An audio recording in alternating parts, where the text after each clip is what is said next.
بسم اللہ الرحمن الرحیم۔ السلام علیکم معزز طلبہ کرام، آپ سب کیسے ہیں؟ آج ہم معطا امام محمد کے سبق نمبر 178 کو پڑھیں گے۔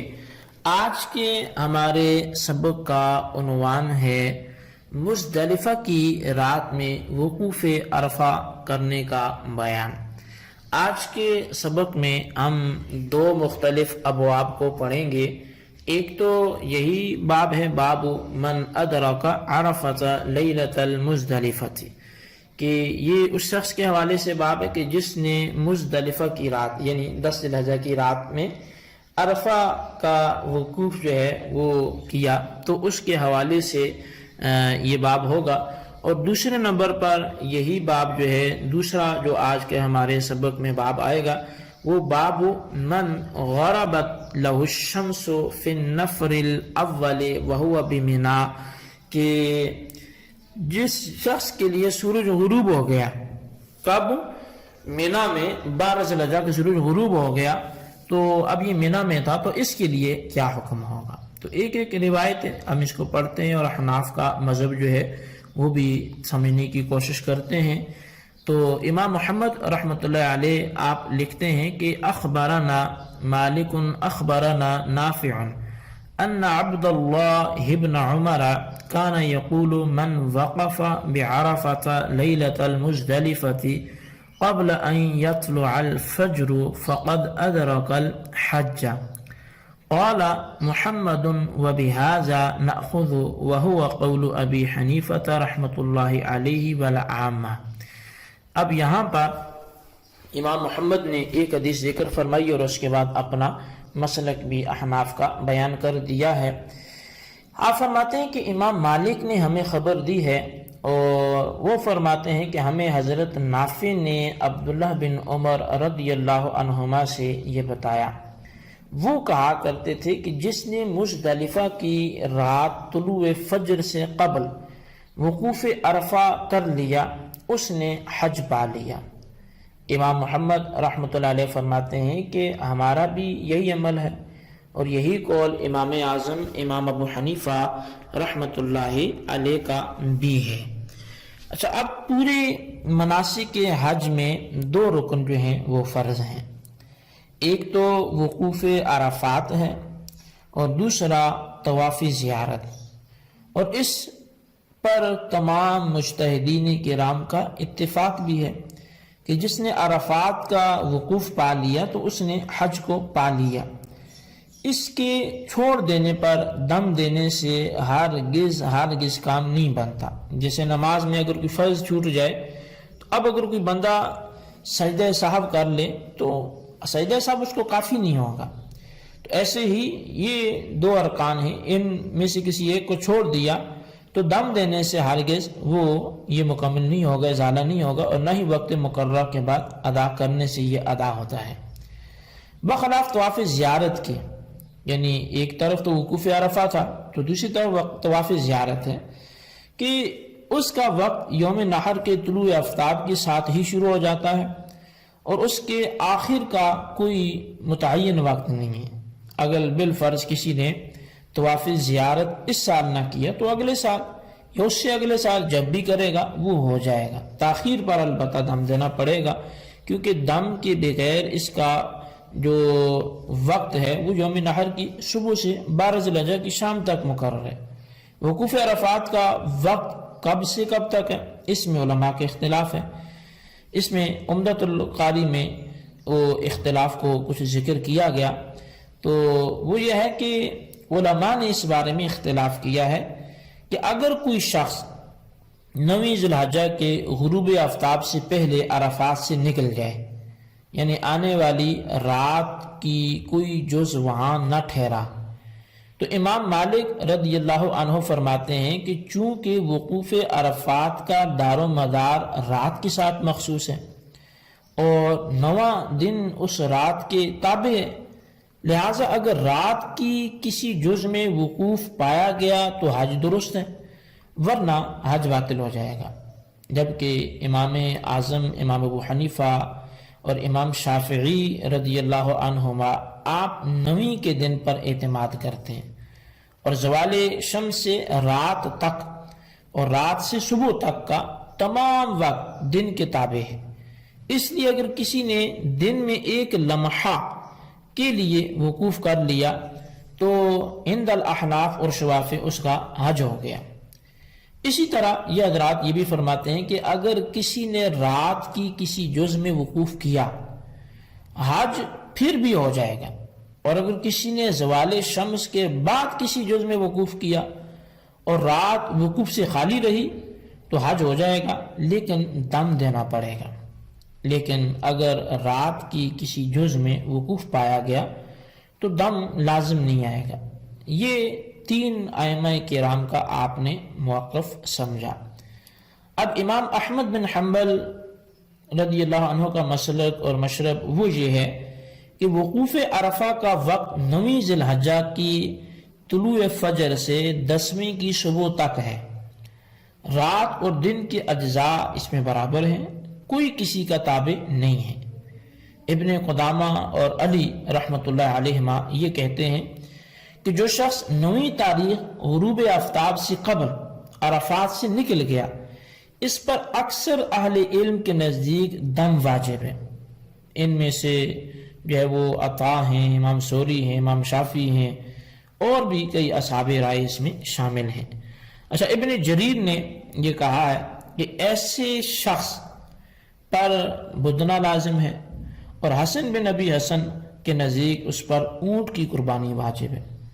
اور اگر کوئی شخص غروب آفتاب سے پہلے عرفات سے نکل گیا لیکن پھر واپس آ گیا اور سورج غروب ہونے تک وہیں رہا تو اس پر قربانی واجب نہیں ہے۔ اب یہ ساری جو میں نے گفتگو آپ کے سامنے رکھی، یہ عمدۃ القاری شرح صحیح البخاری علامہ بدر الدین عینی رحمۃ اللہ علیہ نے جو وہاں اختلاف کی نوعیت کو بیان کیا ہے، یہ سارا اس کا حاصل کلام تھا۔ علامہ بدر الدین عینی رحمۃ اللہ علیہ کی تحریر سے اختلاف مذاہب یہ واضح ہو گیا۔ امام اعظم امام ابو حنیفہ، امام ثوری، امام شافعی رضی اللہ عنہم کا مسلک یہ ہے کہ جس نے 9 تاریخ کے زوال شمس سے 10ویں کی صبح صادق تک وقوف کر لیا، اس کا وقوف معتبر اور وہ اس کا حج مکمل ہو گیا۔ لیکن میدان عرفات میں غروب آفتاب تک رہنا یہ واجب ہے۔ اگر یہ وقت وہ عرفات میں نہ رہا تو دم لازم آئے گا۔ سورج غروب ہونے کے بعد حجاج کا عرفات سے نکل آنا یہ واجب ہے۔ اگر کسی نے 10ویں رات میں وقوف کیا تو اس کا بھی حج ہو گیا، کیونکہ اس نے رات کی جز پا لی ہے، لہذا وہ شخص دم سے بچ گیا ہے۔ اس لیے حناف کے نزدیک اگر کوئی آدمی قربانی کی رات جو مزدلفہ میں اسے گزارنی پڑتی ہے وہ سیدھا عرفات میں وقوف کے لیے چلا گیا اور وقوف کے بعد صبح صادق وہ مزدلفہ پہنچ کر مزدلفہ میں اس نے وقوف کر لیا تو اس پر دم نہیں لازم آئے گا۔ اب ایسا بھی نہیں کہ یہ کوئی اپنی ذاتی رائے سے یہ بات کی جا رہی ہو، بلکہ آپ اگر احادیث دیکھیں تو اس کی شواہد کثیر آثار آپ کو ملیں گے۔ امام بہقی نے حضرت عبد الرحمن بن جامر دیلمی سے روایت کی ہے، وہ فرماتے ہیں کہ میں نے رسول اللہ صلی اللہ علیہ وسلم سے سنا کہ آپ نے فرمایا حج عرفات ہے، حج عرفات ہے، الحج عرفات، الحج عرفات، کہ حج عرفات ہے۔ تو جس نے طلوع فجر سے قبل مزدلفہ کی رات میں وقوف عرفہ کر لیا تو یقیناً اس نے حج کو مکمل کر لیا۔ فقد ادرکا کے الفاظ امام بہقی نے ذکر فرمائے ہیں کہ اس نے حج کو پا لیا۔ اسی طرح امام بہقی ہی روایت لاتے ہیں، یہ حضرت عروہ فرماتے ہیں کہ میں نے نبی کریم صلی اللہ علیہ وسلم کی دور اقدس میں حج کیا، وہ اس طرح کہ جب میں مکہ پہنچا تو لوگوں کو مزدلفہ میں جمع ہوئے میں نے پایا، میں راتوں رات عرفات آ گیا، وہاں وقوف کیا اور پھر رات کے بقیہ حصے میں مزدلفہ لوٹ آیا۔ پھر میں بارگاہ رسالت میں حاضر ہوا اور عرض کیا، یا رسول اللہ، کیا میں نے صرف اپنے آپ کو مشقت میں ہی ڈالا ہے؟ اور اپنی سواری کو خام خواہی تھکا دیا ہے، یعنی آیا میرا حج ہو گیا ہے؟ تو نبی علیہ الصلوۃ والسلام نے ارشاد فرمایا جس نے نماز فجر ہمارے ساتھ مزدلفہ میں پڑھی اور ہمارے ساتھ یہاں وقوف کیا حتیٰ کہ ہم یہاں سے چل پڑے، اور وہ اس سے قبل عرفات میں رات کو یا دن کو وقوف کر چکا ہو، تو اس کا حج مکمل ہو گیا اور اس نے اپنا میل جو ہے وہ دور کر لیا ہے۔ اب اسی طرح ایک اور روایت یہ مصنف ابن ابی شیبہ کی حضرت عطا رضی اللہ عنہ کے حوالے سے کہ وہ بیان کرتے ہیں کہ نبی علیہ الصلوۃ والسلام نے ارشاد فرمایا کہ جس نے طلوع فجر سے قبل وقوف عرفہ پا لیا اس نے یقیناً حج پا لیا، اور جس کا وقوف عرفہ فوت ہو گیا اس کا حج فوت ہو گیا۔ حضرت عبداللہ بن عباس اور حضرت ابن زبیر رضی اللہ عنہما فرماتے ہیں کہ جس نے رات کے کسی حصے میں وقوف عرفہ کر لیا اس نے حج پا لیا۔ حضرت سالم بن عبداللہ بن عمر فرماتے ہیں جب کسی شخص نے رات کو وقوف عرفہ کر لیا اس کا حج یقیناً مکمل ہو گیا، اگرچہ لوگوں کو وہ مزدلفہ میں نہ پائے۔ تو اب دیکھیں ان کثیر روایات میں یہ صاف صاف بیان ہے کہ عرفات کے وقوف کا جو وقت ہے وہ 10ویں رات کی صبح صادق تک ہے، اور جس نے اس دوران وقوف کر لیا اس کا حج ہو گیا۔ لہٰذا ان روایات و احادیث کی روشنی میں معلوم یہ ہوتا ہے کہ حضرت امام اعظم امام ابو حنیفہ اور ان کے دیگر ہم نوا حضرات کا مسلک وہ احادیث اور روایات کے مطابق ہے۔ وقوف عرفہ حج کا رکن اعظم ہے، اس کی ادائیگی پر حج ہونے یا نہ ہونے کا دار و مدار ہے، لہٰذا 10ویں کی صبح صادق تک اس کی ادائیگی وہ ہو جانی چاہیے۔ یہی صحیح نظریہ ہے امام شافعی اور احناف کا، یہ یہاں پر اتفاق ہے۔ تو بہرحال یہ ہمارا پہلا باب تھا جو یہاں پہ آ کے مکمل ہوا۔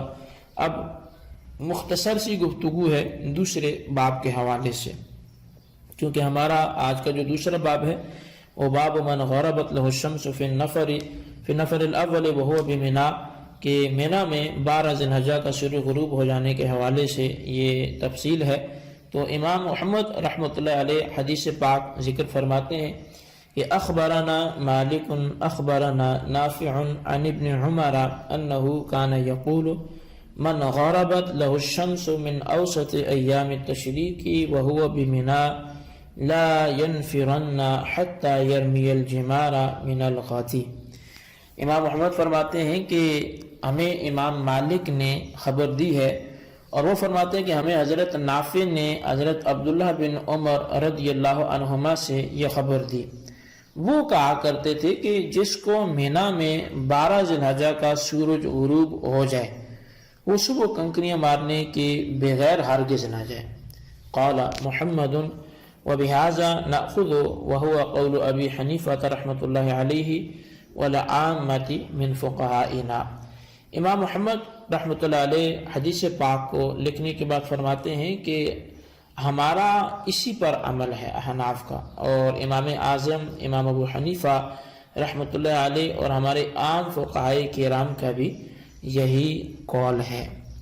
اچھا، اب مینا سے روانگی کے بارے میں، چونکہ اللہ تبارک و تعالی نے قرآن کریم میں ارشاد فرمایا ہے فمن تعجل فی یومین فلا اسم علیہ ومن تأخر فلا اسم علیہ لمن اتقى، کہ جو شخص 12 ذی الحجہ کو کنکریاں مارنے کے بعد کوچ کرنا چاہے، سفر کرنا چاہے، تو اس پر کوئی گناہ نہیں ہے، اور جس کو 13 ذی الحجہ کی رات وہیں مینا میں آ گئی اور صبح رمی کی تو اس پر بھی کوئی گناہ نہیں ہے۔ اب اس کی تفصیل کچھ یوں ہے کہ 11 اور 12 ذی الحجہ کی کنکریاں مارنا یہ واجب ہے، جبکہ 13 ذی الحجہ کی کنکریاں مارنا یہ واجب نہیں ہے۔ اور اگر مینا میں 13ویں رات آ گئی تو اب مینا سے جانا جائز نہیں ہے، بلکہ صبح 13 ذی الحجہ کو زوال کے بعد رمی کر کے پھر جائے۔ اب یہ بھی یاد رہے کہ 10، 11، 12 ذی الحجہ کی رمی یہ طلوع فجر کے آخر تک ہے، لیکن 13 تاریخ کی رمی کا وقت سورج غروب ہونے تک ہے۔ اگر 13 کو وہاں رہتے ہوئے کسی نے رمی نہ کی اور رات آ گئی تو اس پر دم واجب ہو جائے گا۔ یہی امام اعظم امام ابو حنیفہ رحمۃ اللہ علیہ کا مسلک ہے۔ تو بہرحال افضل یہ ہے کہ 13 تاریخ کو ظہر کے بعد رمی کر کے مینا سے روانہ ہو جانا چاہیے، کیونکہ نبی اکرم صلی اللہ علیہ وسلم کا جو اپنا معمول تھا وہ بھی یہی تھا۔ تو بہرحال جی یہ ہمارا آج کا سبق تھا جو آپ نے سماعت کیا، اس کو اچھی طرح سمجھیں، اس کے خلاصے کو آپ اپنے رجسٹر پر ضرور لکھیں، بالخصوص جو اس سے پہلے باب میں مختلف چاروں ائمہ کا آپس میں اختلاف منقول ہوا حج کے ارکان کے حوالے سے، آپ اس کا خلاصہ ضرور تحریر کریں۔ اللہ تبارک و تعالیٰ سے دعا ہے جو کچھ ہم نے پڑھا سنا اسے یاد رکھنے کی توفیق نصیب فرمائے، آمین بجاہ النبی الامین صلی اللہ علیہ وسلم۔